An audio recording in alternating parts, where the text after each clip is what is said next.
Hello friends, तो आज हम लोग शुरू करने वाले हैं फिजिक्स का थर्ड लेक्चर, जिसमें हम लोग देखेंगे कि कूलम्ब्स लॉ क्या होता है और इन्वर्स स्क्वायर लॉ क्या होता है। कैसे इन्वर्स स्क्वायर लॉ को कूलम्ब्स लॉ में यूज़ करके इसके फॉर्मूले को बताया गया।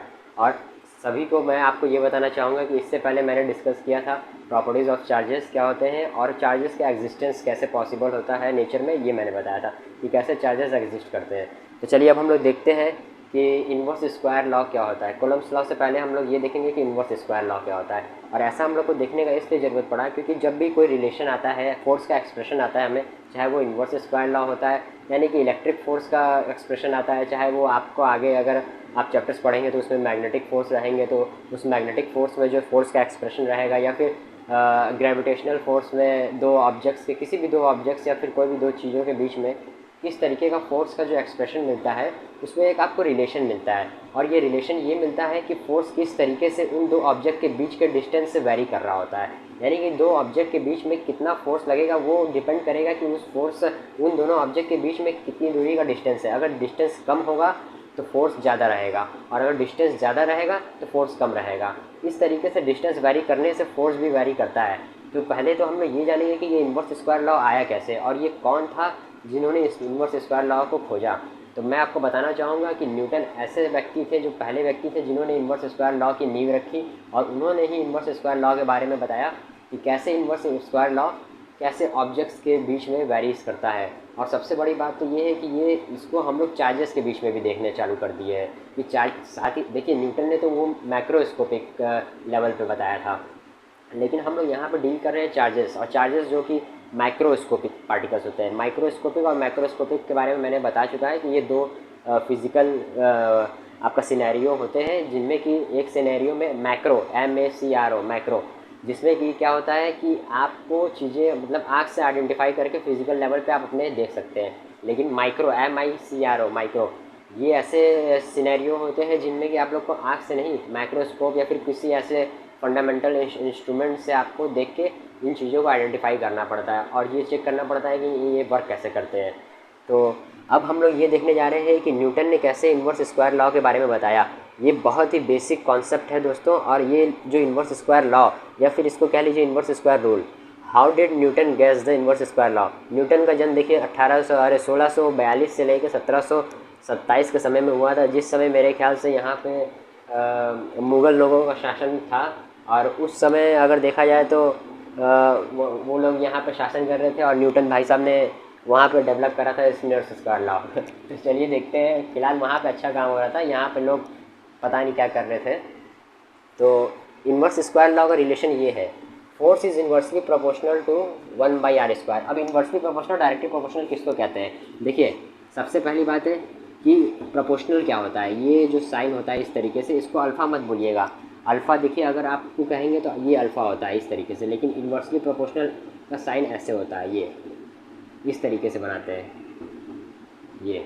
तो इस तरीके से जो साइन बना रहे हैं ये आपका होता है साइन ऑफ प्रोपोर्शनलिटी। और प्रोपोर्शनल का मतलब ये होता है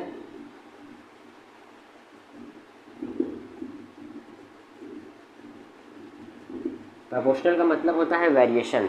यानी कि कोई भी चीज़ अगर हम बोले कि फोर्स प्रोपोर्शनल है एक्सेलरेशन के, तो इसका मतलब कि फोर्स एक्सेलरेशन के प्रोपोर्शनल है। और यहाँ पे ये जो दोनों आमने सामने, यानी कि ये भी न्यूमरेटर में ये भी न्यूमरेटर में, तो इसका मतलब कि दोनों एक ही लाइन ऑफ साइट में है। यानी कि एक ही जिस लाइन में न्यूमरेटर में फोर्स है उसी न्यूमरेटर में एक्सेलरेशन है, तो दोनों एक ही पोजीशन पे। इसका मतलब है कि ये जो प्रोपोर्शनल है, ये जो वेरिएशन दोनों के बीच में होने वाला है वो एक साथ होगा, और एक साथ होगा यानी कि डायरेक्टली होगा। तो इसलिए जैसे जैसे ये एक्सेलरेशन में चेंजेस आएंगे उसी प्रकार से फोर्स में भी चेंजेस आएंगे। यानी कि एक तरीके का चेंजेस आएगा, अगर ये बढ़ेगा तो ये इसमें भी बढ़ने वाला चेंजेस आएगा। ऐसा नहीं है कि ये बढ़ेगा तो इसमें घटने वाला चेंजेस होगा। इस चीज़ को कहते हैं डायरेक्टली प्रोपोर्शनल। लेकिन जब कोई एक चीज़ न्यूमरेटर में हो और दूसरा चीज़ डिनोमिनेटर में हो और वेरिएशन हो रहा हो, यानी कि इस तरीके का, force is inversely proportional to 1/r², इस तरीके से अगर हो, तो यहाँ पे देख सकते हैं कि फोर्स जो है ये आपका न्यूमरेटर में है, और यहाँ पे ये जो r² है यानी कि ये जो डिस्टेंस का स्क्वायर यहाँ पे किया गया है, ये जो है ये डिनोमिनेटर में है। तो यहाँ पे ये डायरेक्टली मैच नहीं कर रहा है सामने, यहाँ पे ये इन्वर्सली मैच कर रहा है। इन्वर्सली का मतलब उल्टा हो गया, तो ये इन्वर्सली मैच कर रहा है यानी कि इनडायरेक्ट तरीके से मैच कर रहा है। लेकिन तो इसलिए हम लोग इसको बोलेंगे इन्वर्सली प्रोपोर्शनल। ये प्रोपोर्शनलिटी का साइन है, इसका नाम है प्रोपोर्शनल, तो इसलिए प्रोपोर्शनल हो गया। और इन्वर्स वैरी कर रहा है तो इसलिए इन्वर्सली प्रोपोर्शनल।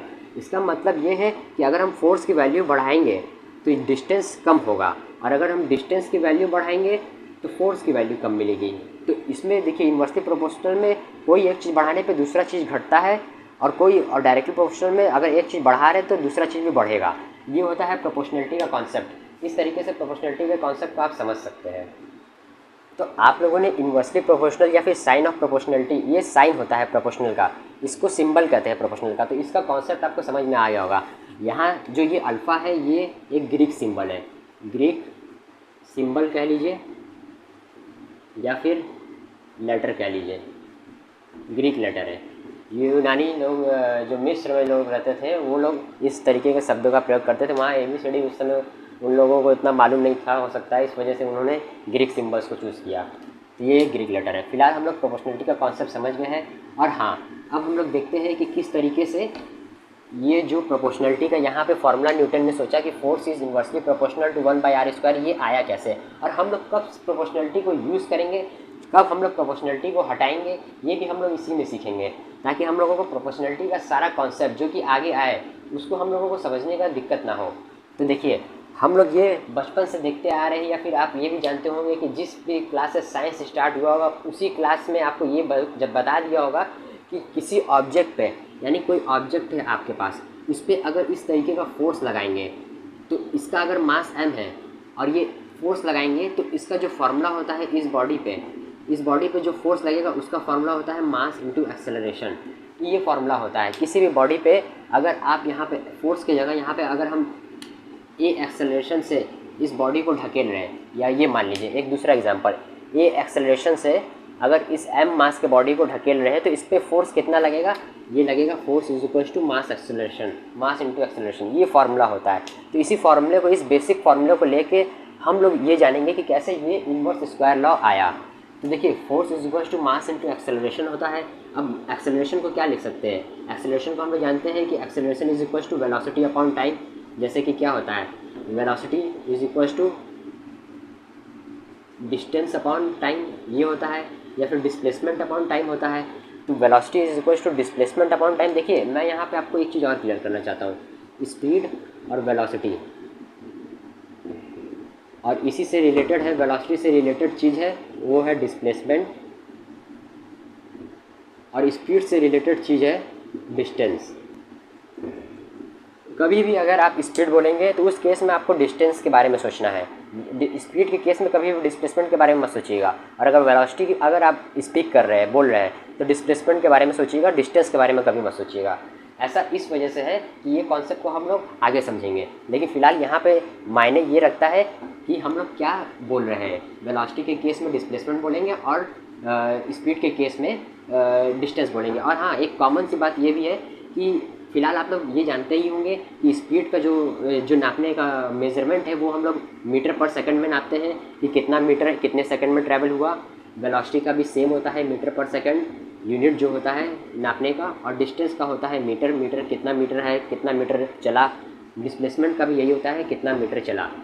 तो अंतर बेसिकली दोनों में यही है कि डिस्टेंस में हम लोग ये देखते हैं कि अगर कोई ऑब्जेक्ट यहाँ से इस तरीके से यहाँ पे आया, तो यहाँ से यहाँ तक इस तरीके से चल के आया, तो आपको ये पूरा डिस्टेंस ट्रेवल चेक करना पड़ेगा कि कितना चला। मान लीजिए यहाँ से यहाँ तक 1 किलोमीटर चला, फिर यहाँ से यहाँ तक 2 किलोमीटर, यहाँ से 3 किलोमीटर, इस तरीके से आपको पूरा ये कैलकुलेट करना पड़ेगा कि कितना किलोमीटर चला। तब यहाँ से अगर मान लीजिए ये 10 किलोमीटर है तो आपको यहाँ पे 10 किलोमीटर बताना पड़ेगा स्पीड के केस में। लेकिन अगर यही बात आ गई डिस्प्लेसमेंट में, तो यहाँ से आप डायरेक्ट यहाँ पे चल सकते हैं। एक शॉर्ट पाथ आपको मिलना चाहिए, कम से कम एक शॉर्ट पाथ, वो पाथ मिलना चाहिए जिससे कि आपका ये जो डिस्टेंस है वो एक सीधी रेखा में ट्रैवल हो, एक स्ट्रेट लाइन में ट्रैवल हो। तो यहाँ से जो ये मिलेगा, मान लीजिए 1 2 3 4, तो यहाँ से अगर मान लीजिए यहाँ से आपको मिला 5 किलोमीटर, तो ये आपका जो डायरेक्ट डिस्टेंस होता है, एक तरीके से आप ये बोल सकते हैं कि direct distance between 2 position is called displacement, and the total distance travel by on the same path is called distance. यानी कि डिस्टेंस में ये है कि हर एक पॉइंट पे, जिस पॉइंट पे चला उसको लेना पड़ेगा, लेकिन डिस्प्लेसमेंट में जिस पॉइंट पे चला ही नहीं उस पॉइंट को भी आप, उसी पॉइंट को आपको आइडेंटिफाई करना है कि देखिए ये वाला तो डिस्प्लेसमेंट वाला है, लेकिन असल में चला तो यहाँ से, लेकिन डिस्प्लेसमेंट में क्या हुआ कि हम लोग यहाँ से यहाँ तक का जो मिनिमम डिस्टेंस होता है उस चीज़ को लेते हैं, भले इस बात पे वो चला ही ना हो, कोई दिक्कत नहीं है, लेकिन उसी को लेना है। ये होता है डिस्प्लेसमेंट और डिस्टेंस के बीच में अंतर।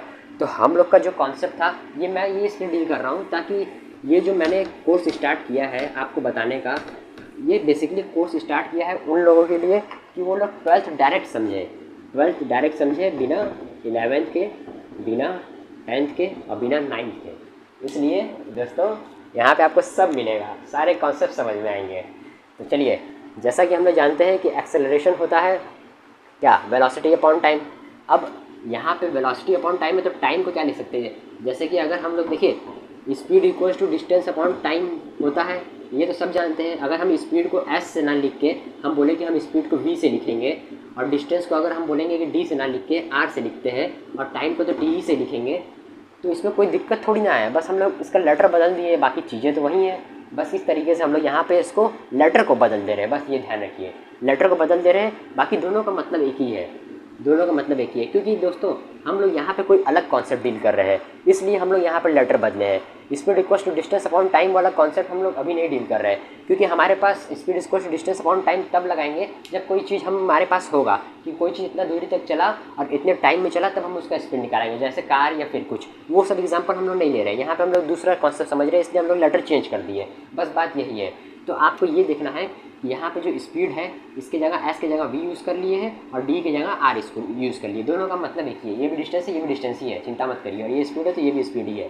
अब यहाँ से अगर हम लोग देखें तो टाइम को हम लोग क्या लिख सकते हैं, इसको अगर टाइम को लिखना है तो टाइम इधर आ जाएगा इसकी जगह, और r के नीचे v आ जाएगा।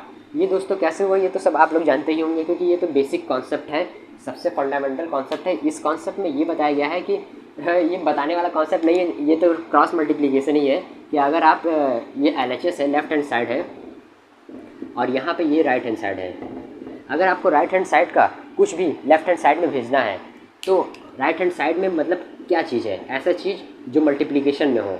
यानी कि अगर हम बोले यहाँ पे कोई चीज़ है राइट हैंड साइड में, यानी कि s इंटू टी इंटू, मतलब ये s इंटू टी छोड़िए, यहाँ a इंटू डी इंटू सी, इस तरीके से कोई मल्टीप्लिकेशन में हो। और यहाँ पे अगर लेफ्ट हैंड साइड में कोई आपके पास चीज़ है d into E into F, इस तरीके से मल्टीप्लिकेशन में है। कोई भी चीज़ अगर मल्टीप्लिकेशन में हो राइट हैंड साइड और लेफ्ट हैंड साइड में, तो आप लोग क्या कर सकते हैं कि लेफ्ट हैंड वाली चीज़ को राइट हैंड साइड वाले चीज़ में भेज सकते हैं, और LHS वाले चीज़ को राइट हैंड साइड में, मतलब किसी भी एक दूसरे साइड में भेजा जा सकता है। लेकिन कभी भी इस तरीके से अगर हो प्लस इसके साथ, मान लीजिए एक दूसरा लेते हैं एग्जांपल, जिसमें कि अगर यहाँ पे है a plus D is equal to C plus D, तो आप यहाँ पे लेफ्ट हैंड वाली चीज़ को राइट हैंड वाली चीज़ में भेज सकते हैं, लेकिन वो अलग तरीके से जाएगा, और मल्टीप्लिकेशन में चीज़ें अलग तरीके से जाती हैं।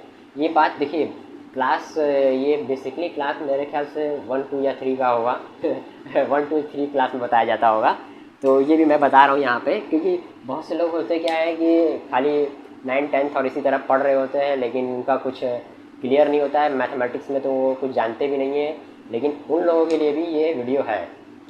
तो यहाँ पे अगर मल्टीप्लिकेशन में है तो लेफ्ट हैंड वाली चीज़ अगर राइट हैंड वाली चीज़ में जाएगी तो वो अपना न्यूमरेटर से डिनोमिनेटर में चेंज हो के जाएगी। यानी कि अगर इधर न्यूमरेटर में है तो इधर जाएगी तो डिनोमिनेटर में होगी किसी भी एक चीज़ को, और अगर यहाँ से कोई अगर डिनोमिनेटर में है तो वो जाएगी न्यूमरेटर में। ये मल्टीप्लिकेशन में होता है। और जब एडिशन में होता है या फिर सब्ट्रैक्शन में होता है, एडिशन सब्ट्रैक्शन अगर रहेगा तो वो न्यूमरेटर से अगर लेफ्ट हैंड साइड से कोई राइट हैंड साइड चीज़ भेजना है तो वो जिस न्यूमरेटर में रहेगी उसी न्यूमरेटर में ही जाएगी। ऐसा नहीं है कि आप ए को इस नीचे भेज सकते हैं डिनोमिनेटर में, राइट हैंड साइड अगर भेज रहे हैं तो प्लस माइनस में रहेगा। तो हमेशा ध्यान रखिएगा कि चीज़ें उसी एडजेसेंट साइड, मतलब कि same of line of action में जाएगी, यानी कि जिस न्यूमरेटर में ये रहेगा उसी न्यूमरेटर में ये भी रहेगा। और जैसा कि मल्टीप्लिकेशन में मैंने बताया है कि अगर ई को हमें इधर भेजना है राइट हैंड साइड तो डी इंटू एफ तो इधर ही रहेगा। ई ऐसा नहीं है कि ई यहाँ पे आ जाएगा, नहीं, ई आएगा नीचे, क्योंकि यहाँ न्यूमरेटर में था इसलिए यहाँ डिनोमिनेटर में आएगा। तो दोस्तों ये सब कॉन्सेप्ट तो मुझे बताने का ज़रूरत नहीं होना चाहिए, आपको इतना तो क्लियर होना चाहिए। आप इसको अगर ये कॉन्सेप्ट जानते हैं तो इस चीज़ को आप स्किप कर सकते हैं, कोई दिक्कत नहीं है। हाँ, तो यहाँ से ये देखिए टी को हम लोग इधर लिख सकते हैं, T is equal to R by V. तो यहाँ से देखिए अगर हम T is equal to R by V लिखेंगे, मास इंटू वेलोसिटी, या ये जो एम इंटू वी है यहाँ से टी की वैल्यू जो हम लोग है आर अपॉन वी रख देंगे, तो आर ये है, वी नीचे जाएगा तो वी ऊपर आ जाएगा, तो ये force is equal to M V square by R बन जाएगा। अब यहाँ से हम लोग ये देख सकते हैं कि फोर्स किस पर डिपेंड कर रहा है। फोर्स देखिए, फोर्स के सामने जो भी इक्वल टू के बाद है, फोर्स उन सभी चीज़ों पे डिपेंड करेगा, लेकिन डिपेंड बेसिकली आपको ये देखना है कि सभी चीज़ों पे तो डिपेंड करेगा, लेकिन किस चीज़ पे वेरी कर रहा है, ताकि आप प्रोपोर्शनलिटी साइन को इस्तेमाल कर सकें। आपको उन्हीं चीज़ों को फोकस करना है जो वेरी कर रही हों, तभी आप प्रोपोर्शनलिटी साइन का यूज़ करेंगे। तो यहाँ पे फोर्स जो है मास पे वेरी नहीं करेगा, क्योंकि अगर आप 1 किलो का बॉल है उस पर आप फोर्स लगाएंगे तो ऐसा नहीं है कि 1 किलो का बॉल आधा किलो का हो जाएगा, ऐसा तो नहीं है ना, वेरी तो नहीं ना करेगा। फोर्स लगाने से फोर्स बदलेगा तो मास तो नहीं ना बदल जाएगा। 1 किलो के बॉल पे अगर आप ऐसे एक्सेलरेशन से मारेंगे, ए एक्सेलरेशन से अगर मारते हैं या फिर धकेलते हैं, तो उसका मास आधा किलो तो हो नहीं जाएगा, इसलिए मास पे वेरी नहीं करेगा। हाँ, इस पे वेरी करेगा, स्पीड पे वेरी करेगा और डिस्टेंस पे वेरी करेगा। कितने दूरी पे है तो कितना एक्सेलरेशन लगाना चाहिए कि इतना दूर तक जाए, कितना स्पीड लगाना चाहिए कि कितना दूर तक जाए फोर्स में। तो force is equal to, force इन चीज़ों पे वेरी कर रहा है, इसलिए हम लोग इक्वल टू का साइन हटा के प्रोपोर्शनलिटी का साइन यूज़ करेंगे और यहाँ से मास को हटाएंगे, मास को हटा देंगे हम लोग यहाँ से, ये वाले टर्म को हटाएंगे और ये प्रोपोर्शनलिटी का साइन यूज़ करेंगे, क्योंकि फोर्स जो है सिर्फ इन्हीं चीज़ों पे वेरी कर रहा है, इस पे इक्वल टू पे वेरी नहीं कर रहा है और इस पे वेरी नहीं कर रहा है। इसलिए आप इक्वल टू को साइन को हटाने के लिए ही प्रोपोर्शनलिटी का साइन यूज़ करते हैं, और वो टर्म को भी हटा दिया जाता है जो कि जिस पे वो वेरी ना कर रहा हो।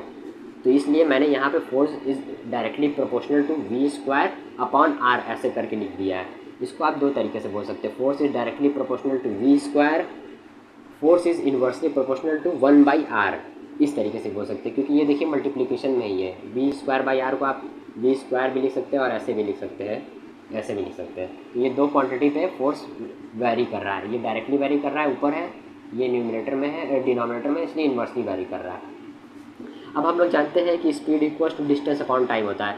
अगर हमारे पास ये सन है और यहाँ पे अर्थ इसके अराउंड रिवॉल्व कर रहा है, तो ये जो इसका ये जो जिस डिस्टेंस में ये रिवॉल्व करेगा वो अगर सर्कुलर है, मालूम है अर्थ तो गोल गोल रिवॉल्व करता है सन के, तो जो इस सर्कल का ये जो पाथ होगा, ये यहाँ से यहाँ तक अगर ये अर्थ चला तो ये कितना चला, डिस्टेंस बताइए। तो आप बोलेंगे कि हाँ सर ये डिस्टेंस इतना चला है 2πr, क्योंकि अगर ये सर्कल है और सर्कल का अगर रेडियस r है तो इसका जो ये डिस्टेंस होता है इसी को कहते हैं सरकमफरेंस। सरकमफरेंस ही डिस्टेंस होता है, ये बाउंड्री का जो ये डिस्टेंस होता है इसी को कहते हैं सरकमफरेंस, और ये डिस्टेंस की वैल्यू होती है 2πr। यहाँ पे d की वैल्यू जो है ये 2πr है distance. Distance speed equal to distance upon time, यानी कि ये टाइम है, ये t है टाइम, ये वो वाला टाइम है जब अर्थ इस पोजीशन से ऑर्बिट किया और वापस इसी पोजीशन पे आ गया, ये उतने समय तक का टाइम है कैपिटल T, इसलिए इसको कैपिटल T बोला जाता है, ये उतने समय तक का टाइम है। तो यहाँ से हम लोग ये देख सकते हैं कि speed equal to distance upon time ये लिख सकते हैं। अगर कोई प्लैनेट ऑर्बिट कर रहा है किसी बड़े प्लैनेट के अराउंड, किसी बड़े इंजन के अराउंड कह सकते हैं, क्योंकि सन हमारा एक इंजन है, तो यहाँ से हम लोग ये देख सकते हैं कि इसको भी हम लोग क्या कर सकते हैं, यहाँ पे भी हम लोग प्रोपोर्शनलिटी का साइन हटा सकते हैं। तो प्रोपोर्शनलिटी का साइन लगा सकते हैं, मतलब सॉरी इक्वल टू का साइन हटा सकते हैं। तो इक्वल टू का साइन हम लोग हटाएंगे यहाँ पे और प्रोपोर्शनलिटी का साइन यूज़ करेंगे, और यहाँ से ये जो कांस्टेंट है 2π ये तो बदलने वाला नहीं है, तो इसलिए इसको भी हटा देंगे। तो ये डिपेंड करेगा किस पे, वेलोसिटी यानी स्पीड डिपेंड करेगा आपका r अपॉन टी पे, या क्योंकि r और ये t यही दोनों बदलेगा, दूर जितना पास होगा वही चीज़ बदलेगा, टाइम धीरे कम हो सकता है जितना स्पीड हो, स्पीड अगर कम होगा तो टाइम भी कम हो जाएगा, डिस्टेंस स्पीड अगर कम होगा डिस्टेंस भी कम हो जाएगा। अगर स्पीड कम होगा, मान लीजिए स्पीड अगर कम होगा तो टाइम ज़्यादा हो जाएगा, क्योंकि अगर आपको यहाँ से 1 किलोमीटर चलना है और आपका स्पीड कम है तो आपको ज़्यादा समय लग जाएगा। इसलिए स्पीड देखिए यहाँ पे नीचे ऊपर दिया हुआ है और टाइम नीचे दिया हुआ है, तो यानी कि ये दोनों अगर इन दोनों की वैल्यू बदलेगी तो अलग तरीके से बदलेगी। अलग तरीके का कहने का मतलब है कि अपोजिट डायरेक्शन में, अगर ये ऊपर वाला v है ये बढ़ रहा है तो नीचे वाला घटेगा हमेशा, और अगर ये ऊपर वाला भी बढ़ रहा है तो ये वाला ऊपर वाला भी बढ़ेगा, ये चीज़ ध्यान रखना है। अब इसमें अगर आप क्या करेंगे, दोनों तरफ स्क्वायर कर देंगे तो यहाँ पे v स्क्वायर हो जाएगा, और यहाँ पे स्क्वायर करेंगे तो ये r स्क्वायर ये t स्क्वायर, ये देखिए यही चीज़ है, मैंने वही सेम चीज़ लिखा हुआ है, स्क्वायर कर दिया है। और इसमें अगर आप r से मल्टीप्लाई कर देंगे ऊपर नीचे तो कोई फ़र्क नहीं पड़ेगा, ऊपर भी मल्टीप्लाई कर दिए नीचे भी मल्टीप्लाई कर दिए कोई फ़र्क नहीं पड़ेगा। तो आपका जो ये एक्सप्रेशन होगा ये आपको इस तरीके से मिलेगा, V square is directly proportional to R cube upon T square. इस चीज़ को यानी कि इस आर को इसके साथ मल्टीप्लाई करिए, R cube upon T square इसको अलग लिख दीजिए और यहाँ पे जो 1/r बचेगा उसको अलग लिख दीजिए। इस चीज़ को आप इस तरीके से लिख सकते हैं। और आपको मैं एक चीज़ बताना चाहूँगा कि ये जो R cube upon T square है, जब मैंने बताया कि प्रोपोर्शनलिटी में वो चीज़ हट जाते हैं जो कि कांस्टेंट होते हैं, जो कि बदल नहीं रहे होते हैं, तो ये जो R cube upon T square है ये कांस्टेंट है, ये बदलता नहीं है।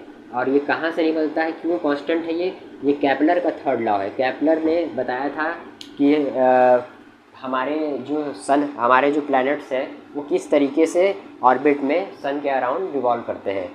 उनके नियम के अनुसार ये जो वैल्यू है R cube upon T square ये कांस्टेंट की आती है, ये उनके नियम में पढ़ाया जाता है। तो ये जब नियम अगर आपको जानना है तो मुझे बताइए, मैं इसको भी डिस्कस कर दूंगा। लेकिन फ़िलहाल ये जानिए कि केपलर ने जो प्लैनेट्स के बारे में जो बताया था उसमें ये जो वैल्यू आई थी ये कांस्टेंट के बराबर आई थी। कुछ भी हो सकता है ये कांस्टेंट के बराबर, अगर मान लीजिए 5 होता है, इसका वैल्यू 5 आता है तो वो 5 के बराबर होगा, 5 तो बदलेगा नहीं कभी। तो ये चीज़ जो है ये आपका कांस्टेंट हो गया। अब ये कांस्टेंट हो गया तो यहाँ से ये टर्म को हटा सकते हैं। प्रोपोर्शनलिटी में वो चीज़ हट जाते हैं जो चीज़ कांस्टेंट होते हैं। तो यहाँ से आपको क्या बचेगा, V square is inversely proportional to R. जब आप इन्वर्सली प्रोपोर्शनल बोल रहे हैं, देखिए ये भी आपको ध्यान रखने वाली बात है कि कब आप इन्वर्सली प्रोपोर्शनल बोलेंगे और कब डायरेक्टली प्रोपोर्शनल बोलेंगे। मतलब ये तो मैंने बता दिया है कि न्यूमरेटर डिनोमिनेटर का कॉन्सेप्ट कि कब आप बोलेंगे, लेकिन क्या बोलना है ये ध्यान रखना है। कहीं आप ऐसा ना हो कि ये बोल दें V square is inversely proportional to 1/r। अगर ये बोलेंगे तो ये गलत हो जाएगा। यहाँ पे V square is inversely proportional to r बोलना है, ना कि 1/r। क्योंकि जब आप इन्वर्सली बोल रहे तो इसका मतलब ये है कि ये वाला चीज़ पहले ही, इस साइड वाला चीज़ पहले ही उल्टा है इसके अपोजिट में। यानी कि अगर ये न्यूमरेटर में है तो ये डिनोमिनेटर में है ही, ये इन्वर्सली का मतलब होता ही है। तो इसलिए V square is inversely proportional to r बोलना है। अगर आपको यहाँ पर डायरेक्टली प्रोपोर्शनल बोलना है तो भी आप बोल सकते हैं, तब आपको ये बोलना होगा कि V square is directly proportional to 1/r। यानी कि अगर आप डायरेक्टली प्रोपोर्शनल बोलना है तो ये 1/r लगा के बोलना पड़ेगा, इन्वर्सली प्रोपोर्शनल बोलना है तो V square is inversely proportional to r बोलना पड़ेगा। ये इस तरीके से जाएगा।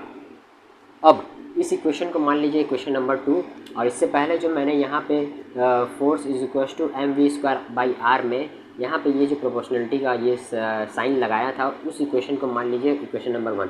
यहाँ से आप देख सकते हैं कि इक्वेशन 1 और इक्वेशन 2 से हमें क्या मिल सकता है।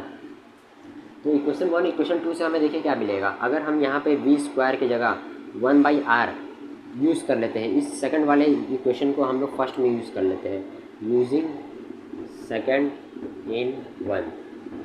अगर हम लोग इस सेकंड वाले वी स्क्वायर को वी स्क्वायर की जगह पे 1/r यूज़ कर लेते हैं, ऐसा इस वजह से यूज़ कर पा रहे हैं क्योंकि देखिए यहाँ पे दोनों में प्रोपोर्शनलिटी है, तो सेम चीज़ है इसलिए हम लोग यूज़ कर रहे हैं। प्रोपोर्शनलिटी का साइन अगर नहीं रहता, कुछ और टर्म रहता तो हम लोग उसको उस तरीके से देखते हैं। फिलहाल यहाँ दोनों बीच में प्रोपोर्शनलिटी है, इसलिए हम लोग वी स्क्वायर की जगह यहाँ पे 1/r यूज़ करेंगे। तो force is inversely proportional to V square की जगह क्या लिखेंगे 1/r, और यहाँ पे एक r डिनोमिनेटर में पहले से ही है यानी कि ये भी 1/r, और यहाँ से आपको मिल जाएगा force is inversely proportional to 1/r। यानी कि ये फोर्स का रिलेशन है किसी भी दो चीज़ के बीच में। अगर वो किसी भी दो चीज़ रखा हुआ है, कोई दो चीज़ है डिस्टेंस, मान लीजिए कोई दो चीज़ किसी r डिस्टेंस से सेपरेट किए गए हैं और उनके बीच में जो फोर्स लगेगा वो इस तरीके से वैरी करेगा, inversely proportional to r square. Force is inversely proportional to r square, इस तरीके से वैरी करेगा। और ये जो फोर्स है ये किन्हीं दो चीज़ों के बीच में हो सकती है, चाहे वो इलेक्ट्रिक चार्जेस हों तब भी इसी तरीके से वैरी करेगा, चाहे वो मैग्नेट्स हो तो मैग्नेटिक फोर्स हो उसमें भी इसी तरीके से वैरी करेगा, चाहे वो ग्रेविटेशनल फोर्स हो यानी कि दो मास के बीच में क्या फोर्स रहेगा वो भी इसी तरीके से वैरी करेगा। तो तमाम जितने भी फोर्स आप देखेंगे मैक्सिमम सारे फोर्सेस के बीच में जो रिलेशन रहेगा वो इन्वर्सली प्रोपोर्शनल का ही रहेगा, inversely proportional to the distance of square between them. यानी कि बिटवीन दैम का मतलब दो चीज़ें जो रहेंगी, यानी कि कोई भी दो चीज़ है आपके पास ये इस तरीके से, तो इन दोनों के बीच में जो फोर्स रहेगा, जिस फोर्स से और ये डिस्टेंस r डिस्टेंस से ये सेपरेटेड है, तो इनके बीच में जो फोर्स रहेगा वो ये रहेगा, इस डिस्टेंस से सेपरेट रहेंगे। अगर आपको ये चीज़ें समझ में आ रही हैं तो दोस्तों ज़रूर इसको लाइक और शेयर करिए कम से कम, और मुझे बताइए कि आपको, और इसके आगे मैं कूलम्ब्स लॉ लेने वाला हूँ, और अगर आपको कुछ और जानना है तो इसके आगे आप बताइए मुझे कि आप और क्या जानना चाहते हैं। फ़िलहाल मैंने ये सारे कॉन्सेप्ट्स को यहाँ पे बताया है कि इन्वर्स स्क्वायर लॉ कैसे न्यूटन ने गैस किया, कि इन्वर्स स्क्वायर लॉ ये कैसे आया आपके फिज़िक्स में, आपके पूरे साइंस में। तो अब हम लोग इसके आगे अपना मेन जो कॉन्सेप्ट है कूलम्ब्स लॉ का, जो कि फार्मूला ये है, फोर्स इज इक्वल टू के Q1 Q2 upon are square. यहाँ से हम लोग ये देख सकते हैं कि जो फोर्स है वो inversely proportional to R square होता है, यानी कि कोई दो चार्जेस हैं इस तरीके से, ये Q1 है, ये Q2 है, इस तरीके से, तो इनके बीच में Q1 अगर Q2 पे फोर्स लगाएगा r डिस्टेंस की दूरी पे, तो वो फोर्स लगाएगा F, ये वाला, ये फोर्स लगाएगा। इस तरीके से हम लोग बताते हैं कि ये अगर डिस्टेंस कम हो जाएगा, मान लीजिए डिस्टेंस कम हो जाएगा, तो फोर्स इन दोनों के बीच में ज़्यादा रहेगा। यानी कि अगर डिस्टेंस मान लीजिए ये चार्ज यहाँ से इतनी दूरी पे आ गए, Q1 यहाँ पे आ गया, Q2 यहाँ पे आ गया, और डिस्टेंस कम हो गया, तो इस केस में जो इन दोनों के बीच में फोर्स लगेगा वो ज़्यादा रहेगा। ऐसा इस वजह से भी है क्योंकि दोनों के फील्ड आपस में एक दूसरे से टकराने का कोशिश करेंगे, और फोर्स जो है उनके बीच में जैसे महसूस होगा कि बहुत ज़्यादा लग रहा है। और अगर ये दूर हो जाएंगी तो फील्ड आपस में एक दूसरे को, उन दोनों की चार्जेस की फील्ड जो होती हैं वो आपस में टकराएंगी नहीं उतना तगड़े तरीके से, तो इसलिए फोर्स उनके बीच में कम हो जाएगा। ये बेसिकली इसका महसूस करने वाला, फील करने वाला वे है। तो ये फोर्स इस तरीके से, दो चार्जेस के बीच में जो फोर्स लगता है ये इस तरीके से वैरी करता है। अब हम लोग कूलम्ब्स लॉ को देखते हैं अपने अगले लेक्चर में। Thank you.